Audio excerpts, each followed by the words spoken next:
ದೇಶದ ಅಭಿವೃದ್ಧಿಗೆ ಖಾಸಗಿ ಹಾಗೂ ಅನುದಾನ ರಹಿತ ಶಾಲೆಗಳ ಕೊಡುಗೆ ಅಪಾರವಾಗಿದೆ ಎಂದು ಸಂಸದ ಶ್ರೇಯಸ್ ಪಟೇಲ್ ಹೇಳಿದರು.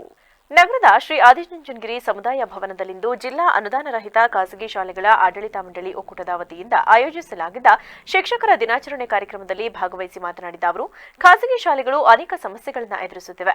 ಹಲವು ಸವಾಲುಗಳ ನಡುವೆಯೂ ಮಕ್ಕಳಿಗೆ ಗುಣಮಟ್ಟದ ಶಿಕ್ಷಣ ನೀಡುವಲ್ಲಿ ಮುಂಚೂಣಿ ಸ್ಥಾನದಲ್ಲಿರುವ ಖಾಸಗಿ ಶಾಲೆಗಳಿಗೆ ಅಭಿನಂದನೆ ಸಲ್ಲಿಸಲಾಗುವುದು. ಸರ್ಕಾರದ ಕಠಿಣ ನಿಯಮಗಳು ಖಾಸಗಿ ಅಥವಾ ಅನುದಾನ ರಹಿತ ಶಾಲೆಗಳನ್ನು ನಡೆಸಲು ಕಷ್ಟದ ಪರಿಸ್ಥಿತಿ ನಿರ್ಮಾಣವಾಗಿದೆ ಎಂಬುದು ನಮ್ಮ ಗಮನಕ್ಕೆ ಬಂದಿದೆ.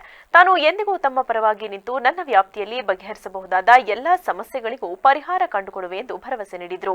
ಕಾರ್ಯಕ್ರಮವನ್ನು ಶಿಕ್ಷಕರ ದಿನಾಚರಣೆಯ ಅಂಗವಾಗಿ ನಡೆಸ್ತಾ ಇದ್ದಾರೆ. ನಿಮ್ಮೆಲ್ಲರಿಗೂ ಶಿಕ್ಷಕರ ದಿನಾಚರಣೆಯ ಶುಭಾಶಯಗಳನ್ನು ನಾನು ಕೋರುತ್ತಾ, ಏಕೆ ಸರ್ಕಾರಿ ಶಾಲೆಗಳು ಇವತ್ತು ನಿಮಗೆಲ್ಲ ಗೊತ್ತಿದೆ ಯಾವ ಸ್ಥಿತಿಯಲ್ಲಿ ನಡೀತಿದೆ ನಮ್ಮ ಸರ್ಕಾರಿ ಶಾಲೆಗಳು.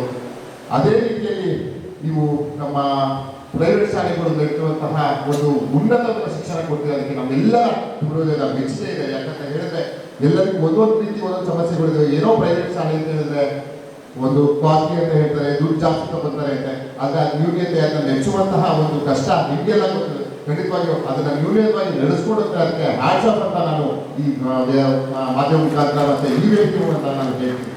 ಯಾಕಂತ ಹೇಳಿದ್ರೆ ಅಷ್ಟು ಸುಲಭವಲ್ಲ ಒಂದು ಪ್ರೈವೇಟ್ ಶಾಲೆ ನಡೆಸಲಿಕ್ಕೆ. ಅದರಲ್ಲಿ 10 ಹಲವಾರು ನ್ಯೂನತೆಗಳಿರ್ತದೆ. ಈಗ ನಮ್ಮ ಗಂಗಾಧರನ್ ಅವರು ಹೇಳಿರೋ ರೀತಿಯಲ್ಲಿ ESI ಆಸ್ಪತ್ರೆ ಬಗ್ಗೆ ಹೇಳಿದ್ರು. ಮತ್ತೆ ನೆನ್ನೆ ಸಹ ಒಬ್ರು ಫೈರ್ ಡಿಪಾರ್ಟ್ಮೆಂಟ್ ಏನೋ ಒಂದು ಸಮಸ್ಯೆ ಇದೆ ಖಾಸಗಿ ಶಾಲೆಯವರಿಗೆ ಅಂತ ಹೇಳಿದ್ರು. ಅದನ್ನು ಸಹ ಕಾರ್ಯಕ್ರಮದಲ್ಲಿ ಶ್ರೀ ಆದಿಚುಂಚನಗಿರಿ ಹಾಸನ ಶಾಖಾಮಠದ ಶ್ರೀ ಶಂಭುನಾಥ ಸ್ವಾಮೀಜಿ, ಶಾಸಕ ಸ್ವರೂಪ್ ಪ್ರಕಾಶ್, ಸಿಮೆಂಟ್ ಮಂಜು, ನಗರಸಭೆ ಅಧ್ಯಕ್ಷ ಎಂ ಚಂದ್ರೇಗೌಡ, ಡಿಡಿಪಿಐ ಪಾಂಡು, ನಗರದ ವಿವಿಧ ಖಾಸಗಿ ಶಾಲೆಗಳ ಮುಖ್ಯಸ್ಥರಾದ Shivaramegowda, H S Anil Kumar, Times group ಕಾರ್ಯದರ್ಶಿ ಬಿಕೆ ಗಂಗಾಧರ್ ಸೇರಿದಂತೆ ಮೊದಲಾದವರಿದ್ದರು.